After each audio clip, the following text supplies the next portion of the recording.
баштап кара. Социализм, да, где-нибудь. Могу так сделать.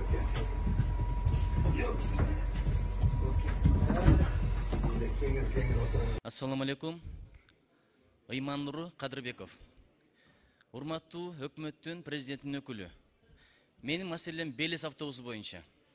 Мамлекет башчыбыз Белес автобусу чыкканда барып, көрүп, айдап, анан өзүнүн оозу менен айткан. 10 автобус алабыз. Анан көрөбүз, ошондон кийин анан серийный заказ беришибиз мүмкүн дегенде мааниде. Президенттин сөзү бул шамалдын ышкырыгы эмес. Арадан бир топ өткөндөн кийин мэр айтып атат Бишкектик. Биз карап көрдүк, андай экен, мындай экен, атаңа бар, энеңе бар, албайбыз депчи. Дүйнөдө жакшы автобустар көп, анан булар кол менен топтойт экен, эмне менен топтосун? Мамлекетче завод куруп бербесе, бир жабдык сатып бербесе, күнү-түн укташпай байкуштар чөнтөгүнөн акча чыгарып, ошол автобусту чыгарды эле. Бул жакта жанагы кредит алып алып, чет өлкөдөн автобус алып келебиз дегенде дагы мен бул маселени көтөргөнмүн. Өкүнгө кетип калбасын, акча өзүбүздө калсын. Бул жакта автобус чыгып атат, ошону алгыла дегенде оозун толтуруп айткан, ага башка бюджет берилет, андан биз автобус сатып алабыз деп. Бул сөзбү же сөзбү? Кыргыздын бир сөзү бар. Сөз өлгүчү өзү өлсүн деп. Бул жерде өзүнүн сөзүн өлтүрүп атат, бир, президенттин сөзүн өлтүрүп атат, эки.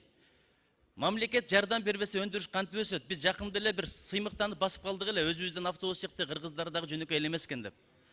Президентибиз бир өлкөгө барып келгенде өзү айткан. Аларды көрүп суктандым, бардыгы чыгат экен, бизде тиш чукугуч да чыкпайт экен деп. Мамлекеттен жардам болбой, ишкерлерибиз өздөрү ушундай иштерди кылып атса, келип алып туруп, бүткөн ишти сындагандар көп, бышкан ашты жегендер көп. Мереке өзгөчө. Бүт Кыргызстандын темир усталарын бириктирип койсо, бир автобус жүргүзө албайбыз, бир араба жасай албайбыз. Анан келип алып туруп сындап атат. Барып көзү менен да көрбөптүр. Проблема ошондо. Министрлер отурат, мэрлер отурат, бирок маселени бир кабинетте отурган же бир эже чечет, же бир аял чечет, же бир эркек чечет да. Ошондо карап коюңуз. Мен талап кылам, маселени керек болсо көтөрөлү. Белести да чакырабыз, мэрди да чакырабыз, президенттин өкүлүн да чакырабыз бир комитеттин деңгээлинде. Мындай сөзүн угуп көргүлө. Кымбат экен деп атасыңар. Кымбат болот да. Серийный выпуска чыккандан кийин азаят. Варшаванын мэри Салариси сатып алган, ошондон кийин Саларис иши жүрүп кетип 10 жылда канча деңгээлге чыкты. Ошол маселени киргизиңиздер, мен талап кылам, сатып алсын, президенттин сөзү эки болбосун. Салам алейкум мекендештерим. Белес деген өзүбүздөн чыккан автобусту айдап көрүп атабыз.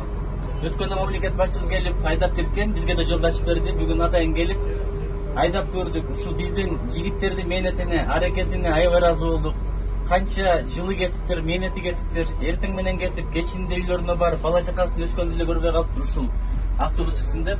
Менин тилегим ушул, жалаң эле тендерден Кытайдын же башка өлкөлөрдүн продукцияларын ала бербей, өзүбүздүкүн алгалы.